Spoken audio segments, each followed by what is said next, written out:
Hey guys, how's it going? It's Al. Week 11, we got the lineup builder show. We're going to talk about everything that there is to talk about on DraftKings. With my chat here on Twitch, we're going to discuss cash game lineups. We're going to talk about tournament lineups and builds and stacks and everything else to see if we can, get a better view of what we want to do this weekend when it comes to daily fantasy on DraftKings. So if you wanted to get a hold of the cheat sheet, which is going to be out by the time that this video hits YouTube, it is in our Discord, smizzle.tv/Discord.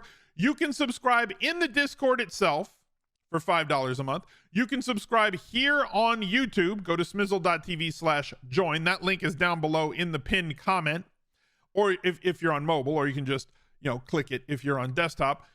And then you link your Discord to YouTube if this is where you sub. Twitch subs also have the same perms. You get access to all the VIP channels where our community hangs out and discusses every slate.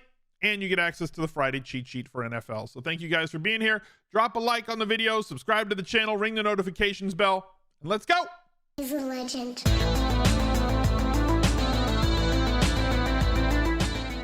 The Smiz Gang Listener League is on DraftKings once again for Week 11. It's $10 to enter. It's 3 max. It is $40,000 in the prize pool and absolutely no rake. 4K to first, 400 to 10th. You have to go to the link tree.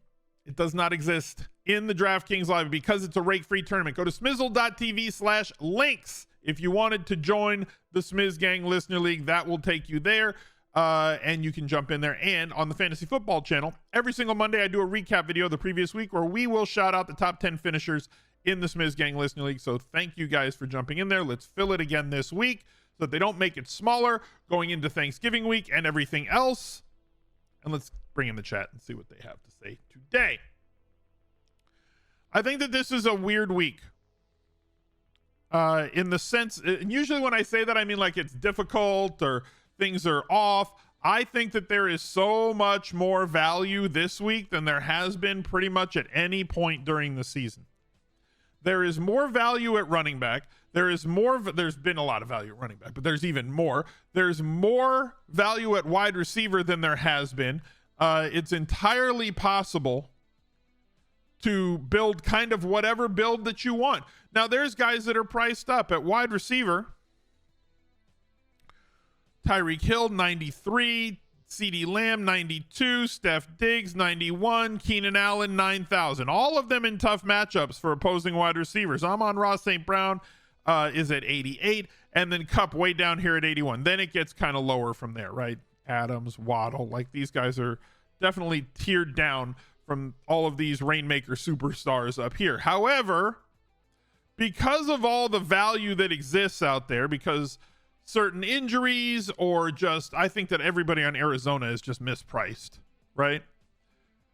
Kyler Murray is too cheap at 6,100 in a pace-up game here. Marquise Brown has been a value every week of the year. Should get a bounce-back opportunity.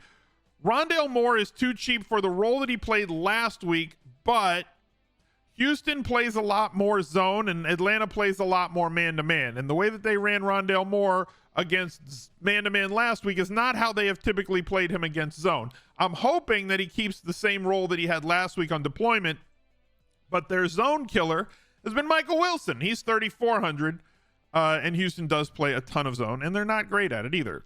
Got Trey McBride, who's still this should be a $5,200 player. He just should be $5,200 a tight end. So like all of that Arizona value, and then the value on the other side now, because the news that just came out was that Noah Brown, if you don't follow Underdog Fantasy's news aggregator, you can get the news just sent right to your phone.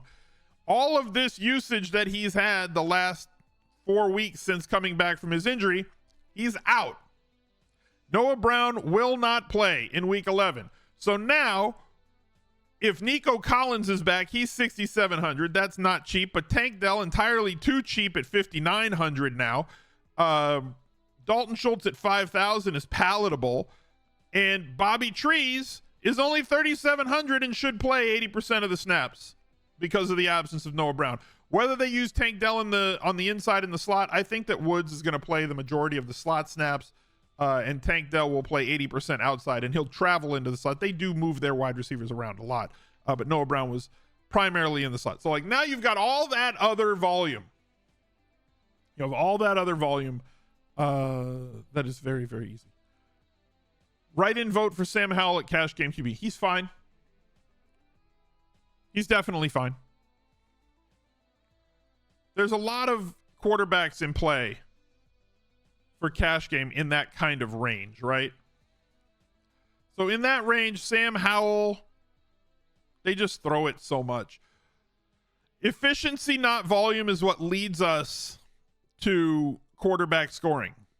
But he's been somewhat efficient. He runs the ball enough to give you a couple of points there, but 300-yard bonus, 300-yard bonus, 300-yard bonus the last 3 weeks. All of his wide receivers are healthy, and trust me, they're using every single one of them.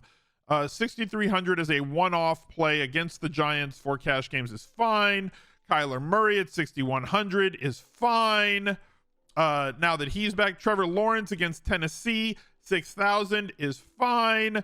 Purdy, who I think might be the most popular choice this week, at 5,800 against Tampa Bay and their pass funnel is fine. Like, all of them are fine. All of them are playable. Do I think teams ever game plan differently for the weeks before they play on a Thursday? For example, would a team change their run pass rate to try and wear out their players less, especially if they're favored? Do you mean on Sunday or on Thursday? I don't think it's out of the realm of possibility that teams will alter their usage rate, but typically they'll alter it on the Thursday. Think about San Francisco. So earlier this season, Christian McCaffrey, they used him a ton on Sunday. Then they had a Thursday night game. And remember, Eli Mitchell was available that game, and he got a lot of snaps. So typically they'll just monitor it on Thursday. They're going to try and win the game that they have right now. They typically, that would lead to more trap situations. Like Dallas, Detroit, and San Francisco are all favorites this week and play on Thanksgiving. Like, I don't think that that's going to be a thing. I think they'll deal with that on Thursday. There's the philosophy that, that's a problem for future me. I think that coaches view it as this will be a problem for future me. Wow. Shocker. I was not expecting the Cash Game running back from chat. I didn't see the quarterback. Don't tell me who it was. You guys can tell me later. But I just saw the Cash Game running back. How should we handle Miami running backs this week?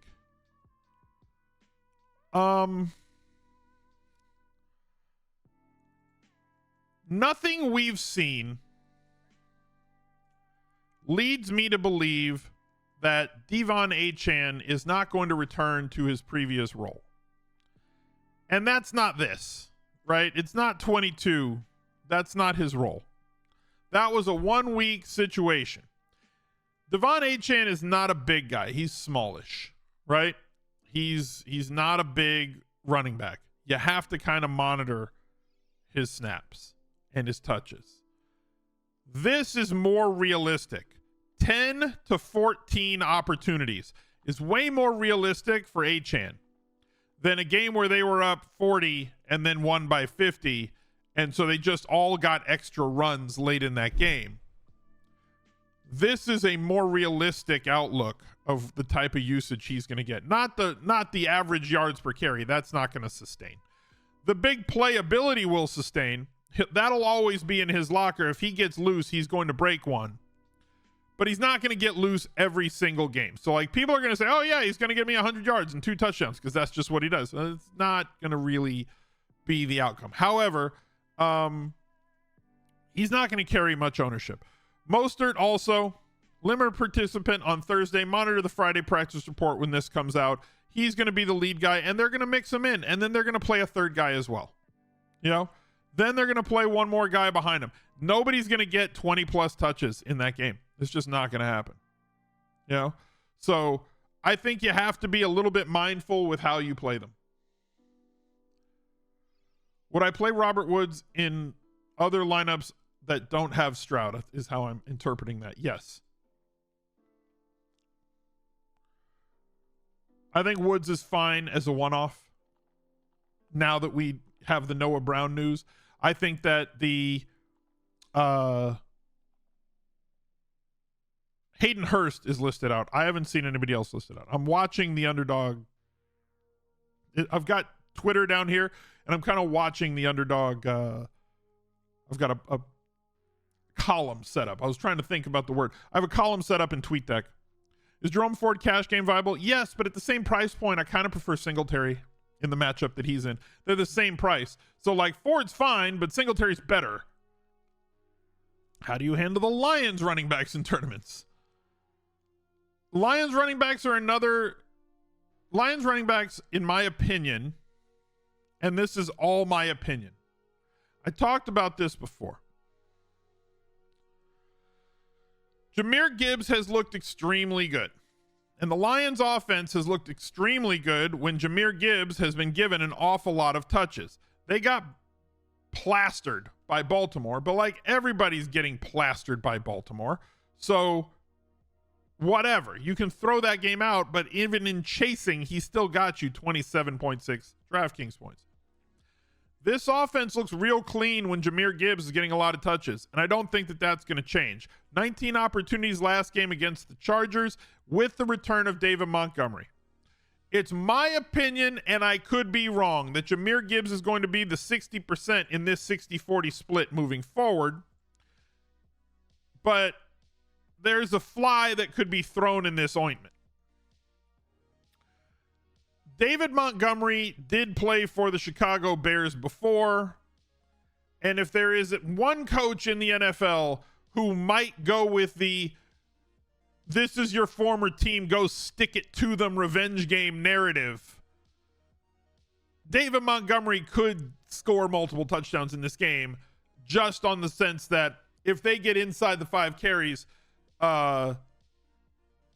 they might give them to David Montgomery over Jahmyr Gibbs. They gave them to Jahmyr Gibbs last week, and they split them 60-40 in that. So, like, that's the thing that could definitely happen. But Montgomery on limited usage and hoping for multiple touchdowns at 6,500 is a thin play for cash.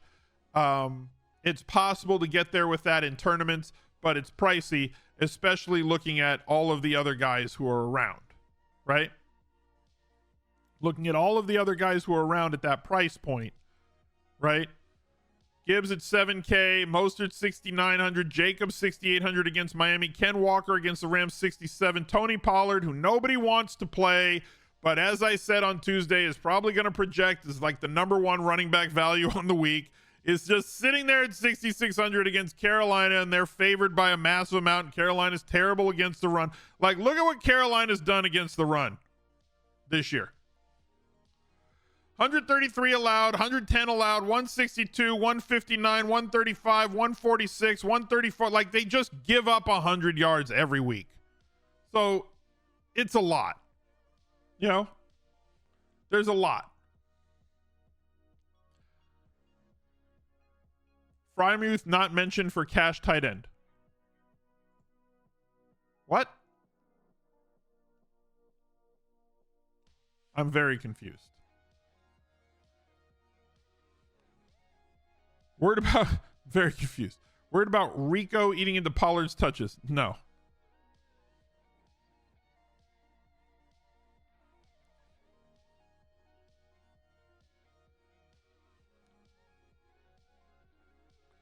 Pierce is back? I don't see that. Are you asking, is Pierce back? Are you saying that you saw some news? Because I don't see that news yet. Pierce hasn't practiced this week. We don't have Friday's practice report yet as we record this video at about 9:30 in the morning. Thank you, Results in the Mods channel. I'll get to that in just a second. Tight ends to play that are not Nate McBride. Ingram, similarly the same price. You saw he was back in practice? He returned to practice today? Okay. I haven't seen the Friday practice report yet. Thursday, he was there. Pierce was present for Friday's practice. He didn't practice Wednesday or Thursday, but the running back's presence on the field Friday offers hope that he could potentially return to the mix Sunday against the Cardinals. So we shall see. You know, there's no there's no way to know.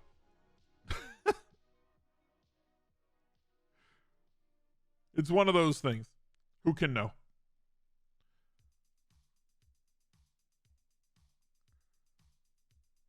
Okay, there. All right.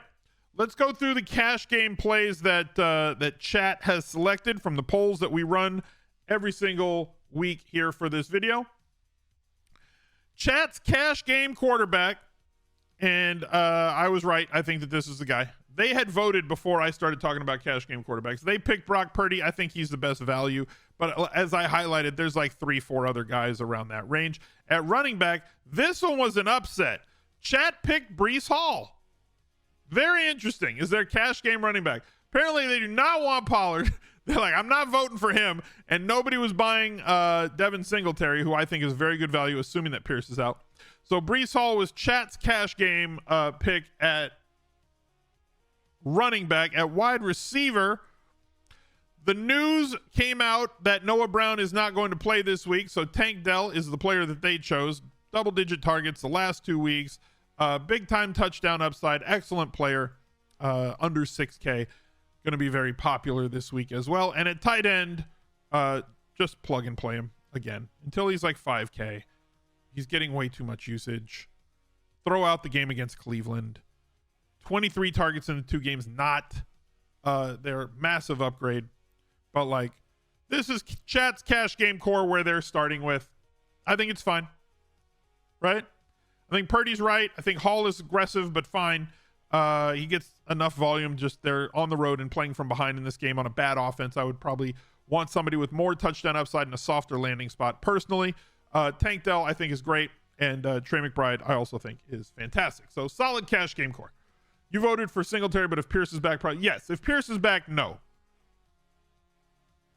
Welcome to the chat. Shamoos of the Taru. Eckler and Jones in the same lineup for GPP. So I typically don't play running backs that are playing against each other. Right? I don't play running backs that are playing against each other. But when you have running backs like Aaron Jones and like Austin Eckler, who profile essentially as wide receivers, 7 targets, 8 targets. If you got 7 targets from a wide receiver you played this week, you'd probably be happy with that. When you throw in that he's going to get 15 to 20 carries as well and inside the 5 touches, he's like a wide receiver 2 who also gets running back 1 usage. So like, you're getting guys who can contribute in whatever the game script is. 5, 5, 6, 6. If they are playing from ahead, the Packers, it is very likely that Aaron Jones had something to do with them playing from ahead. And if Aaron Jones and the Packers are playing from behind, he will just be on the field and getting more targets that way. So playing 2 game flow independent running backs against one another, the last time stuff like this happened on the regular was when like prime Alvin Kamara was playing against CMC on Carolina, and they'd play each other. And it was like, well, can I play them together? Yes, because they're both essentially wide receiver 1s, and they're game flow independent running backs. So playing 2 game flow independent running backs against each other, I'm fine with that, as opposed to running backs that don't get used in the passing game. And you're playing, well, they both look like values and I can play both of them. Yeah, but if the game goes one way, the other one gets scripted out of the game. You want to avoid those situations. But these 2, neither one will get scripted out no matter what happens. If they're up 20, great. If they're down 20, whatever. They're both going to get run in both situations. How about running backs from the same game in Rainmakers? Rainmakers is a different story. Rainmakers is such a truncated roster. Also, you're more limited. You don't have, unless you have like the world's largest collection, you don't have access to every single player on the board. So when you're building a lineup in Rainmakers, you have to choose from the guys that you have that are available in that tier specifically. And like, sometimes you're going to get forced into things that you may not want to get forced into just because that's kind of what you have at your disposal. So like a Rainmakers lineup looks different because I can only play who I got. So like, I don't know. And you can only play 1 superstar. My wide receivers, like I have Tyreek Hill here at Elite, right? So I'm probably going to play this Tyreek Hill, which means I'm probably going to play Tua along with him. Rare there, Elite, fine. Do I have somebody else on this team? Oh, great. I have an Achane. Fantastic. He'll play in that spot Who's playing against them? Let's go to that Miami game. Boom. They're playing the Raiders. Las Vegas for Miami. Okay, look at there. I can just play Devontae Adams. Perfect. Number one. Now I can use a rare card for this other spot. I can go with Jalen Waddle. I can use a different running back. I could go with Jacoby Myers. And then I just have this fabulous game stack in this situation with high volume players from both teams. So like you're limited to what you have in Rainmakers. So like if you have to do other things, you just do other things. Thoughts on Conklin and Cash this week? Nope. Probably not going to do that. Is Eckler okay in Cash? I think that I think you're paying for at least one 8,500 or above player this week because there's just so much value. I think there's so much value on the board with all the guys I talked about at the top of the show. Slayton or Shakir for the last man in GPP. Shakir, all the narrative streets on Josh Allen this week, guys. Josh Allen stacks worth the price tag this week. All the narrative streets on the Bills stacks this week, guys. If there is any team that needs to right the ship, that needs to have an explosive game, that needs to come out and say, hey, everything is fine here, the Buffalo Bills. Now, unfortunately, they have to face the Jets defense, which is extremely good. But they have to look better, you know? So, like, if you want the narrative street, there's one of the narrative streets this week is that the Bills have to put in work this week offensively. 15 targets for Diggs. He's got to get 10 plus. You can't let Diggs walk out of this game with 7 targets. You have to move him around and get Sauce Gardner off of him. Not like he didn't tear up Sauce earlier in the season, right? Week 1, he put up 10 catches and 102 yards with a tutty, 29.2 DraftKings points on 13 targets in a game that the Bills lost 22-16. But like it wasn't Diggs' fault. Now they got to fix the rest of it. Is it a Debo or Ayuk week? Good question, and there's no answer. The Bills play against usually if you don't understand what I'm saying, Ayuk rips up man-to-man. Debo gets way less yards per route run against man than he does against zone. The Bills play Tampa Bay, not the Bills, sorry. The 49ers play Tampa Bay this week, and a team that is exactly league average in the amount of zone and man they play. He's a legend. K-Dub, thank you for the 22 months. Impossible to know. So, like, they're right in the middle of the league. They're right in the meat of the bell curve. Like 16th in the league in the amount of man that they play and 17th in the league in the amount of zone that they play. However, on the bright side, they're bad at both.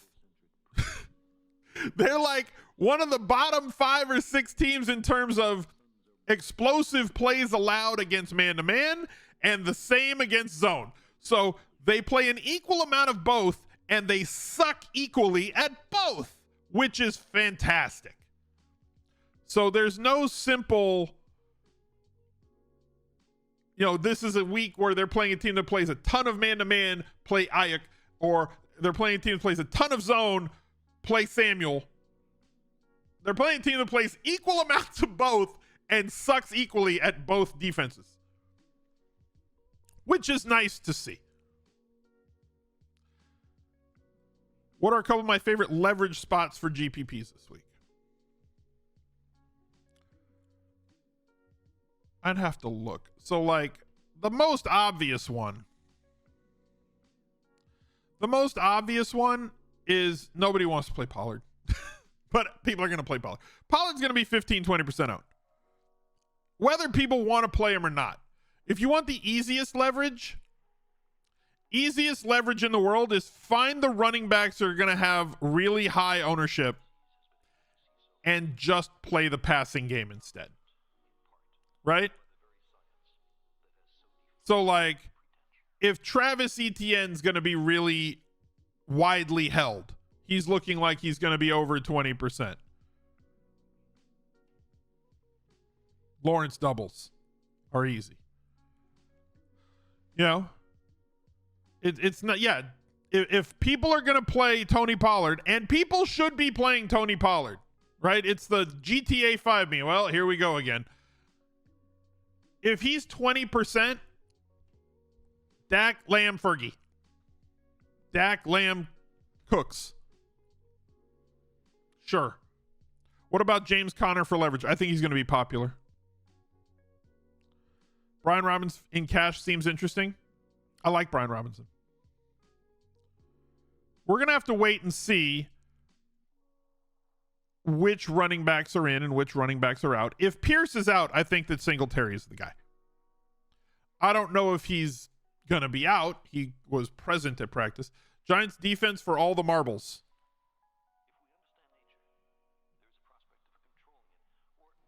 Okay.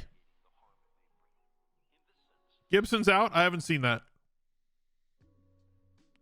That hasn't popped up on Underdog's news feed yet, so I haven't seen that yet.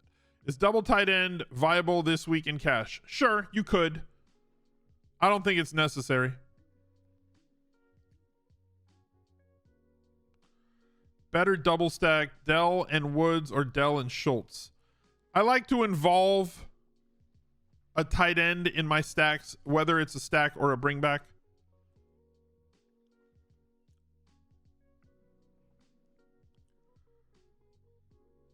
And like Schultz has as much upside as a Bobby Trees anyway. So like in that situation, I'd probably prefer Schultz. However, on the other side, you also have a really great tight end that's going to be highly played. So you're getting leverage off of that other tight end. You're getting off of a chalky play and onto a different play. Can you play Singletary and Dell in the same cash lineup? Yes. So here's the thing. If you were to go run an optimal right now on a cash game lineup, I bet you'd get like 4 Cardinals. If you just went to a site and just ran a vanilla, no modifications whatsoever to your optimizer, right? If you just said, here's the slate, give me the optimal.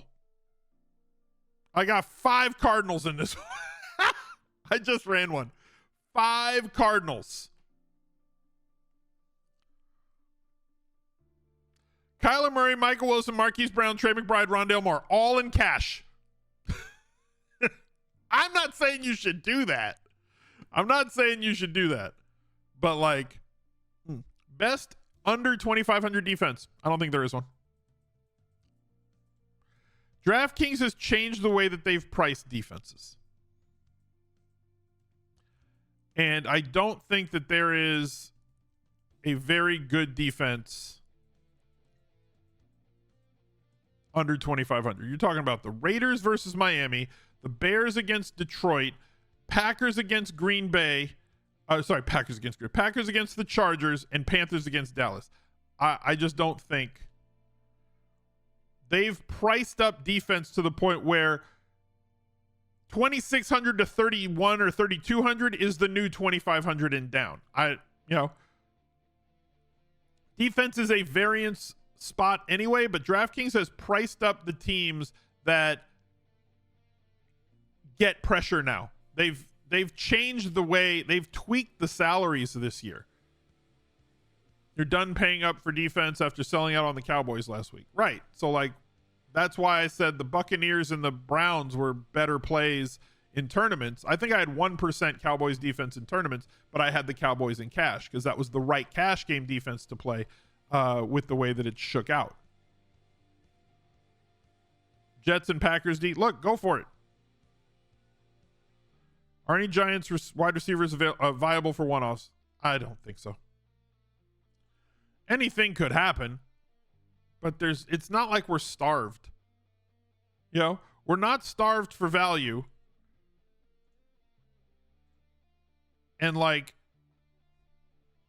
I'm not thrilled about having Danny DeVito play quarterback. He's completed a grand total of 31 passes in the last 3 games that he's played. Their offense is horrible. He threw for -1 yards against the Jets, 86 yards against Dallas, most of that in the fourth quarter when they benched all their starters, and against Las Vegas, 175 yards. Like, I know that Washington's not a great defense, but he's just not good.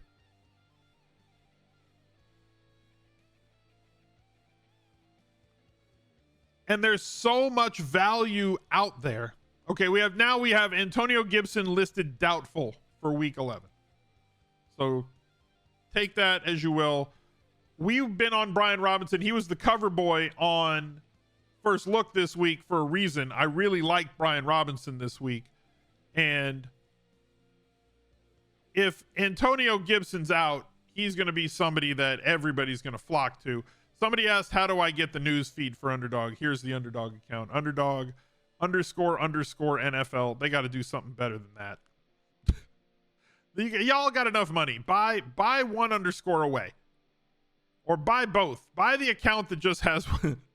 Just change the name. But still, if you follow this account right here, and you can set up notifications right here to your phone, so you'll get messages anytime they tweet, and the majority of their tweets are news. They have one for NBA as well if you play Daily Fantasy NBA, right? You just get news reports, and it aggregates from all the different channels. So like it aggregates from Shefty, and it aggregates from Rap, and it aggregates from anybody that breaks in. They follow every beat writer so you don't have to, and they just give you the facts. That's it. Achane viable in cash? I don't think so. I don't think you should be doing that. Was Cooks a mirage last week? No, he's good. He's just dependent on them throwing it a lot. Just like anyone else. If Freiermuth is back, is he a cash game lock at min price? That's so out there right now. Like, it's not a thing that's there yet. So like I can't really talk about. I don't know. Like, he'd be in play, but like, do I want to play him over Trey McBride? Probably not. Cleveland QB in cash? No. He had full practice this week, right? But he's not. They haven't. Not on the list yet. I would not value him above Trey McBride. I wouldn't. McBride has shown double-digit floor. Freiermuth is like a 4 to 6 target guy. Most often 4 and 5.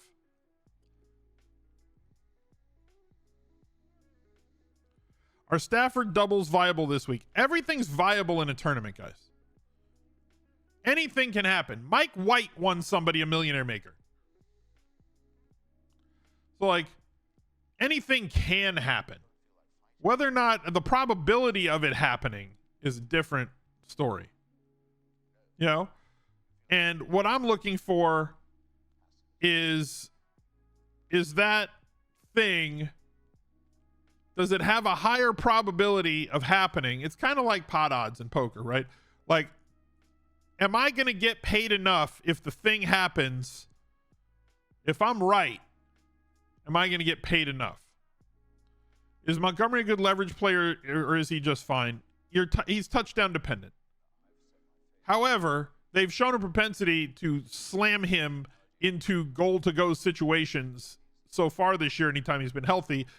We do have a narrative street angle where they might want to get him a couple of touchdowns if possible, if many of those situations present themselves. And they have the second highest team total on the week. So Vegas is expecting touchdowns from them. You wrong for preferring Kyler over Purdy in cash due to his rushing upside. No, I think either are fine. So, like, I don't think there's a big split between the two. Thursday Night Football was a clown fiesta for DFS. Well, yeah, because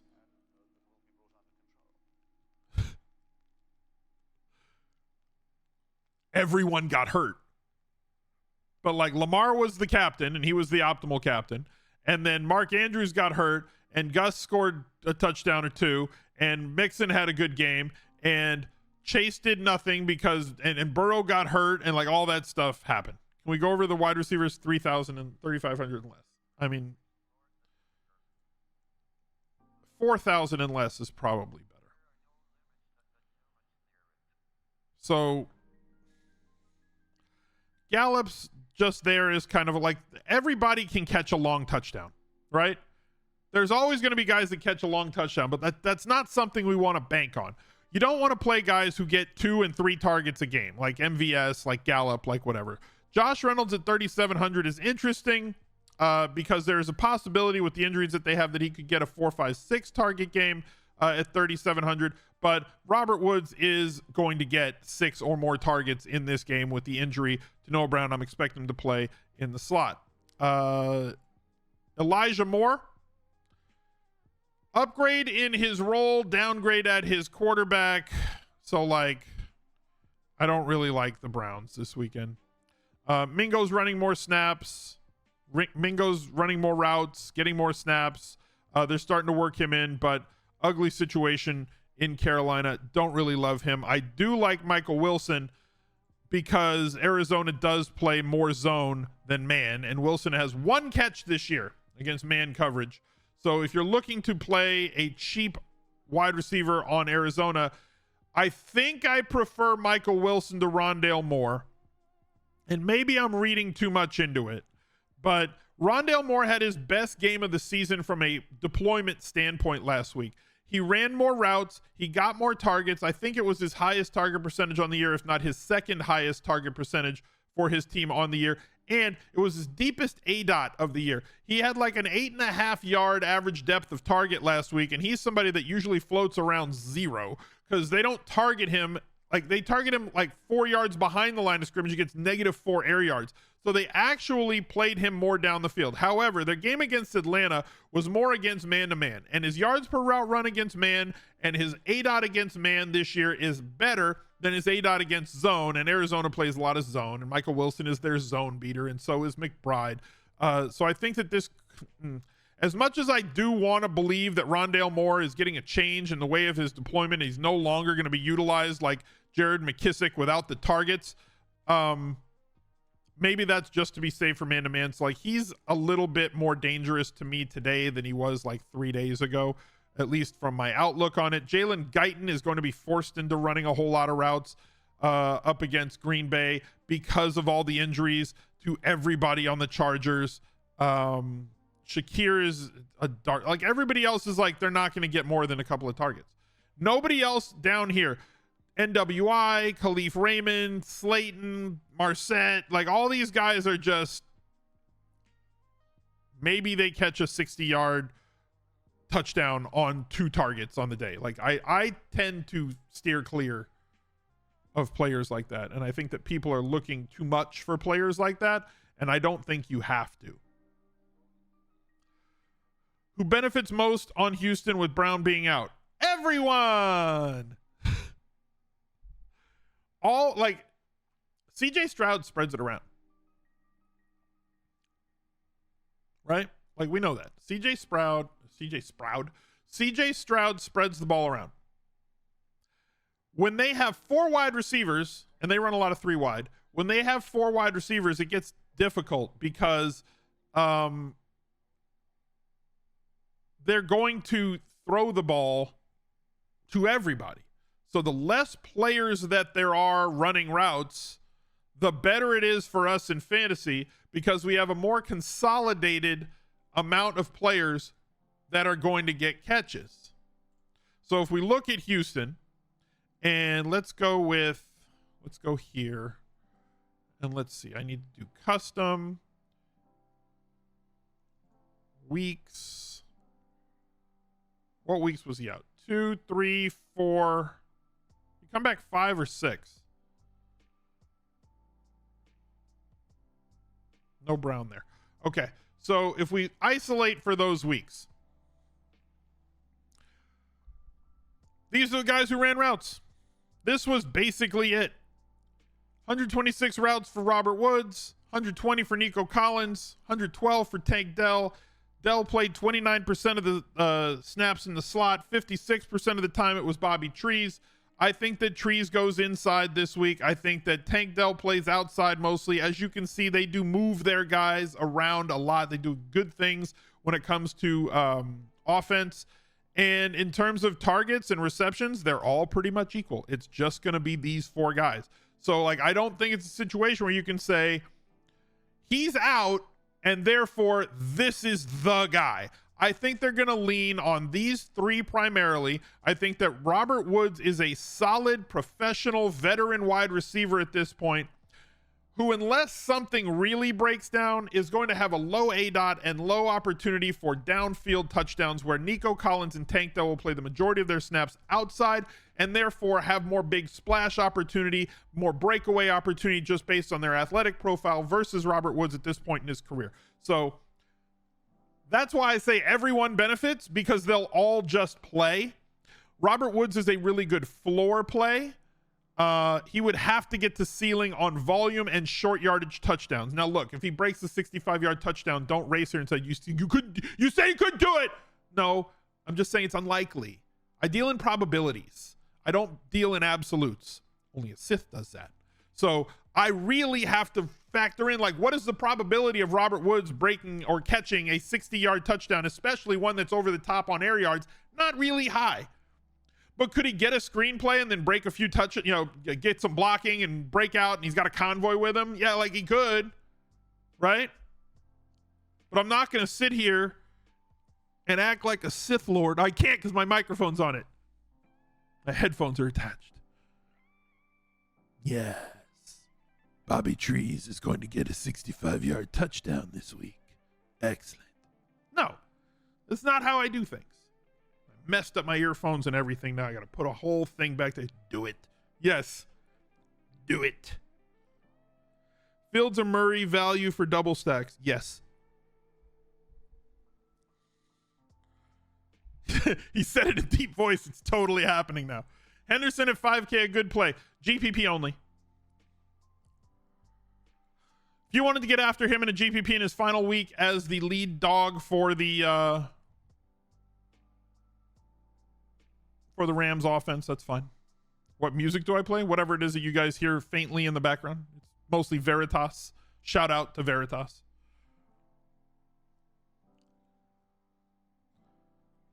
Cash game 2v2, ARSB and JSN or Garrett Wilson ETN.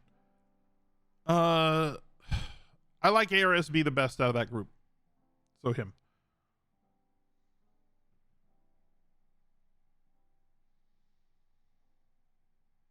You guys have no more questions? I told you, it's a weird week because there's a lot of value. And a lot of it is very obvious. And the stacks kind of build themselves. You know? Is Spears viable in Hopkins stacks? In Lawrence stacks. I'd prefer Hopkins personally. I think Chig Okonkwo, I know Chad is sick of Chig Okonkwo, but like, I think he makes sense. Hasn't had that breakaway week yet. He is their best downfield threat. He has gotten 20 targets over the last 4 weeks. You know, the takeover with a quarterback who's going to challenge downfield a little bit more. He makes sense with a bring back play in this spot. So, like, there's not much on Tennessee to love. However, Derrick Henry is part owner of the Jacksonville Jaguars. His history against them is very much on point, but this does seem like a different spot, a different Jacksonville team than in past years. Is this a week where we just play the best plays? Yes. And there's a lot of them, which is weird. Like, it hasn't been that way. And for those of you who are wondering, like, what I mean when I say he's part owner, Derrick Henry has 260 carries for 1,373 yards and 16 touchdowns in 13 games against the Jaguars in his career. That includes early in his career when they were playing like Deion Lewis over him. So if you just isolate from like 2018 to now, 238, 4 tutties, touchdown and 44 yards, 159-2. Did not bust a grape against them on September the 20th, 2020. 215, 130, 121, 109 with 6 other touchdowns. Seems good. What Packer wide receiver do I like against the Chargers? I hate the Packers. No offense to Packer fans. My hate is strictly fantasy driven. Aaron Jones is the best bring back play. If you're using a Chargers Green Bay secondary, Aaron Jones is the best play. I want nothing to do with the tight ends. Musgrave's out there a lot, and he hasn't really done much all year. He's just kind of there. That's just, he's just there. Romeo Doubs, one of the league leaders in terms of end zone targets, but not getting enough volume to really make things happen. Christian Watson is the most talented guy that they have, but Love just can't find him. And the guy that's come on recently has been Jaden Reed. The rookie's starting to blossom later in the season. His snaps are going up. His routes run per game are going up. He's very solid on yards per route run right now, but he's only playing like 50 to 60% of the snaps. So this is very thin. Like, you're going to have to make it happen on a small amount of plays. So, like, that's why I say I hate them. Yeah, he's very good. If they had good quarterback play, which they have not had good quarterback play this year, they would be a much better offense. That offense is set to kind of take off a little bit if they had good quarterback play, because Watson's good. Dobbs is coming on. The tight end is fine, Musgrave, and Reed looks like he's a baller. Would I put Singletary into a double stack with Stroud? No. If I was playing a Stroud double stack, it would be to leverage off of Singletary's ownership, which could be 25 to 30%.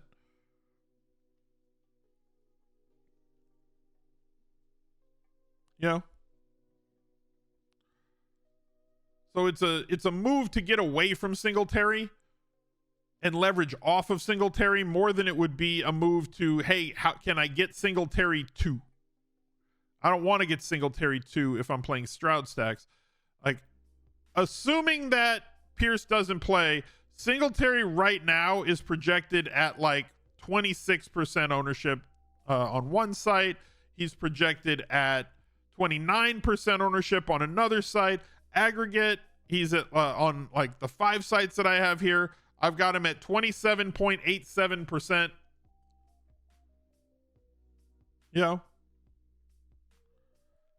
If Pierce is out, how many lineups are going to start with Robinson and Singletary as the primary 2? Listen. In terms of cash games, that's probably going to be considered the way. Right? In terms of cash games, if if Gibson is out, Brian Robinson Jr. against this Giants defense, $5 running back here, right? 6 catches last week against Seattle. If Gibson's out, he's a smash. If Pierce is out, we know what kind of volume he's getting. Right? Let's say it's the baby bear in between these last 2 weeks where he's going to get a few targets and maybe 15 to 25 opportunities. That's probably your cash game pair right there.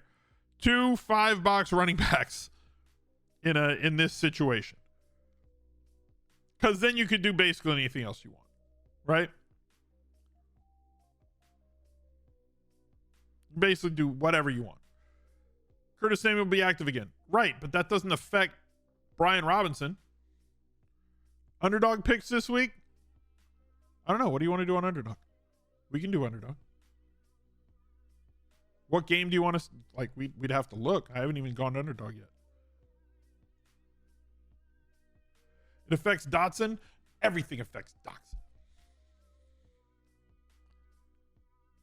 Every single thing affects him.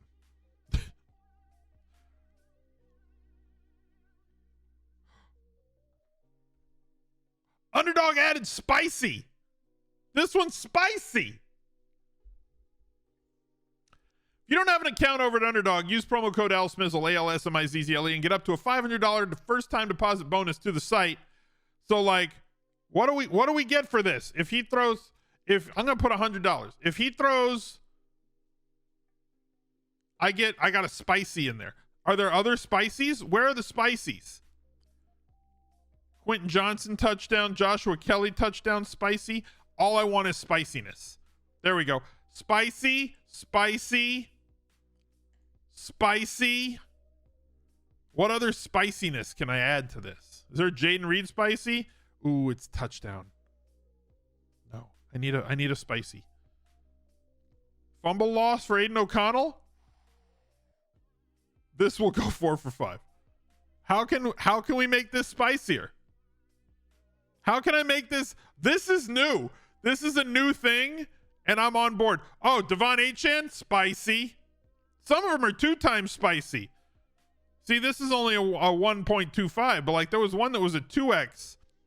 James Conner rushing touchdown. Here we go. Let's go to this game. This game's fun. I'm just doing spiciness. Michael Wilson touchdown. Yeah, we're going to do that. Spicy. $100 to win 10K. Only the spicy. Let's go.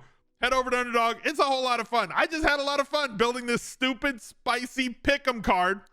I'm rooting for one thing and one thing only. The binary pick 5 for 10K. Let's get it. It's a lot of Scovilles. 10,000 Scovilles if we win that one. It was definitely Thai spicy. Jacobs plus 18.5 receiving yards. Yeah, but it wasn't spicy. Yeah, get your spicy pick'ems in. You're a James Conner rushing touchdown away from hitting an all-spicy play for 4K. Damn it. Yeah, true. It was bland. Cash game wide receivers not named Tank Dell. I think you're paying up for one.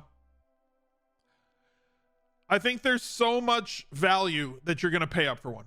And it's going to be Tyreek Hill or it's going to be Amon-Ra St. Brown, depending on which one you like better.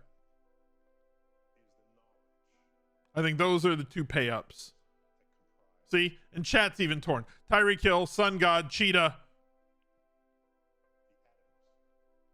More of a 3 running back week or 4 running back week in GPP.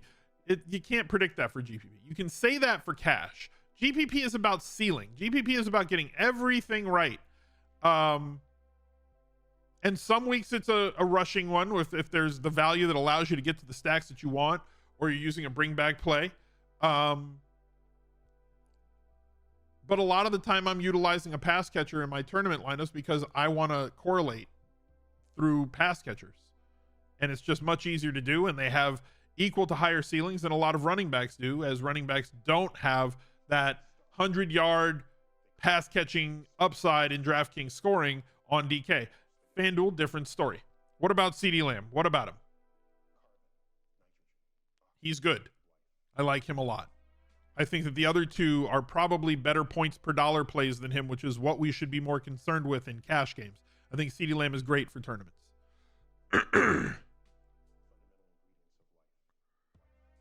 Hawks, Rams, low played game.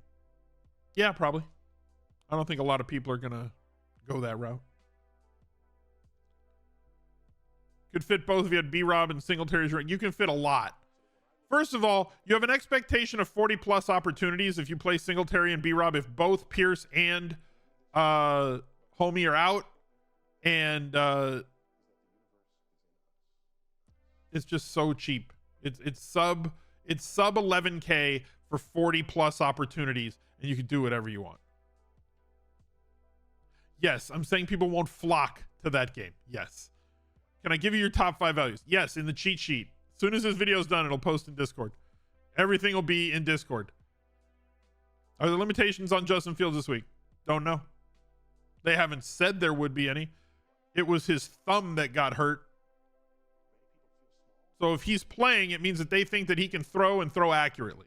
They're not going to put a quarterback out there who couldn't grip a football, right? It's not like he had an ankle or a knee or a thigh or a hamstring. It was a thumb. So I'm assuming you're asking if there's any limitations based on like his rushing upside ability, but like